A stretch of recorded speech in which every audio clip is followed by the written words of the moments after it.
Amravati Lok Sabha seat को लेकर चर्चा और कयासों का दौर जारी है।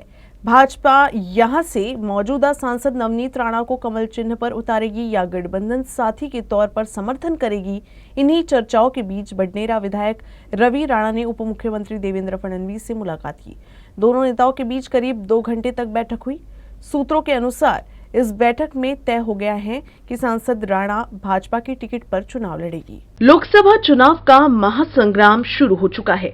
सबकी निगाहें इस पर है कि महाराष्ट्र में भाजपा कितनी सीटों पर चुनाव लड़ेगी और अपनी सहयोगियों के लिए कितनी सीटें छोड़ेगी।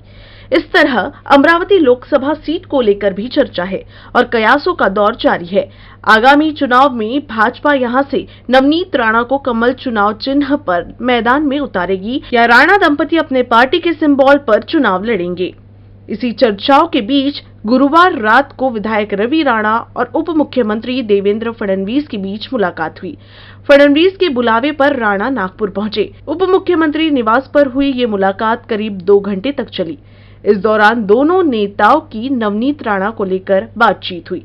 सूत्रों के अनुसार फडणवीस ने राणा दंपति को केंद्रीय आलाकमान का फैसला सुना दिया है। सूत्रों के अनुसार नवनीत राणा को भाजपा अपना उम्मीदवार बनाकर आगामी लोकसभा चुनाव में उतारेगी। वहीं उप मुख्यमंत्री फडणवीस के साथ हुई बैठक में बोलते हुए राणा ने कहा कि हमारे बीच बेहद सकारात्मक बैठक हुई। 90% सब तय हो गया है, कुछ बाकी है वो चल रहा है। आने वाले दिनों में जल्द ही बड़ा निर्णय सभी के सामने आएगा। अमित शहाजी मोदीजींचा जो निर्णय आहे त्याच्यावर पॉझिटिव्ह आम्ही निर्णय घेऊ। चर्चा अशी आहे की नवनीत राणा यांना स्टार प्रचारक म्हणून भारतीय जनता पक्ष हा भारतभर प्रचारासाठी फिरवणार, काय तुम्हाला वाटते?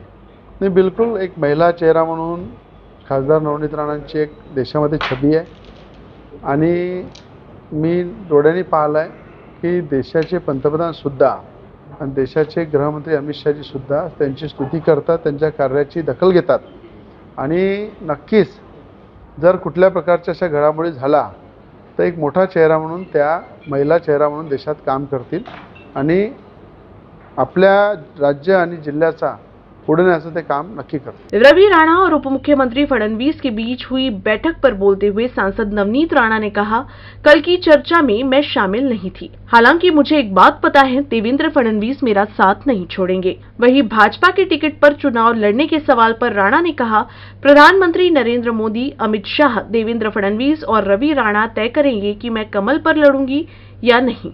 इसी के साथ उन्होंने ये भी कहा कि जो भी निर्णय लेंगे उसे हम मानेंगे। मला असं वाटते की माझी खुशनसीबी आहे की एवढा मोठा पक्ष आणि देशाचे प्रधानमंत्रीजी आणि अमितभाई देवेंद्रजी माझे नावाची चर्चा या पद्धतीने करत आहे आणि सितारों को दिखाने की जरूरत नहीं होती है कि वो सितारा है, वो कहीं पर भी रहे तो वो चमकता ही रहता है।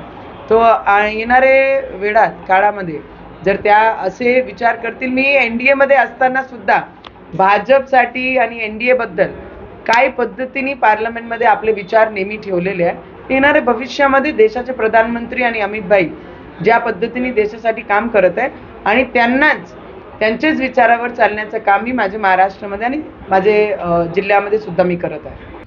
अमरावती लोकसभा सीट महायुति में शिवसेना के कोटे की है। 2019 तक यहां से शिवसेना की टिकट पर आनंदराव अडसूल चुनाव लड़ते आए हैं। हालांकि पिछले चुनाव में उन्हें निर्दलीय उम्मीदवार नवनीत राणा ने हरा दिया था। उस समय राणा को कांग्रेस और एनसीपी ने अपना समर्थन दिया था। हालांकि 2024 आते आते परिस्थिति पूरी तरह बदल गई है।